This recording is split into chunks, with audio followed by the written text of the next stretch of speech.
ನೀನ್ ಹೇಗೆ ಈ ಮನೆಗ್ ದೀಪ ಹಚ್ಚಕ್ ಬಂದಿದ್ಯೋ ನಾನು ಹಾಗೆ ಬಂದಿರೋಳು. ನಿನಗೆ ಎಷ್ಟು ಸ್ವಾತಂತ್ರ್ಯ ಇದೆಯೋ ಅಷ್ಟೇ ಸ್ವಾತಂತ್ರ್ಯ ನನಗೂ ಇದೆ. ದೀಪ ಹಚ್ಚೋದು ಅಂದ್ರೆ ಏನು ಅಂತ ತಿಳ್ಕೊಂಡಿದೀಯೇ?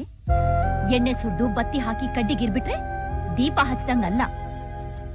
ಮೆಟ್ಟಿದ ಮನೆ ಅನ್ನೋ ದೀಪಕ್ಕೆ ಮಾನ ಅನ್ನೋ ಬತ್ತಿ ಹಾಕಿ, ಮರ್ಯಾದೆ ಅನ್ನೋ ಎಣ್ಣೆ ಸುರಿದು, ಗೌರವ ಅನ್ನೋ ಕಡ್ಡಿಯಿಂದ ಹಚ್ತಾರಲ್ಲ, ಅದಕ್ಕೆ ದೀಪ ಹಚ್ಚೋದು ಅಂತಾರೆ. ಹೌದೌದು, ಉದಾಹರಣೆ ತುಂಬಾ ಚೆನ್ನಾಗಿದೆ. 4 ಕಕ್ಷಾ ಕಲಿಯೋಕ್ ಯೋಗ್ಯತೆ ಇಲ್ದಿರೋ ನೀನೇ ಇಷ್ಟು ಮಾತಾಡಿದ್ರೆ ಡಬಲ್ ಡಿಗ್ರಿ ಮಾಡ್ಕೊಂಡಿರೋ ನಾನ್ ಇನ್ನೆಷ್ಟು ಮಾತಾಡ್ಬೇಕು? You illiterate fool. Excuse me.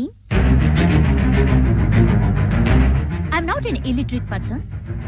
For your kind information, I'm a graduate from the University of Mysore. But I have not forgotten my culture, customs, tradition and my values. Most of all, I'm proud to say that I belong to this great soil. 4 ಅಕ್ಷರ ಕಲಿಯೋದು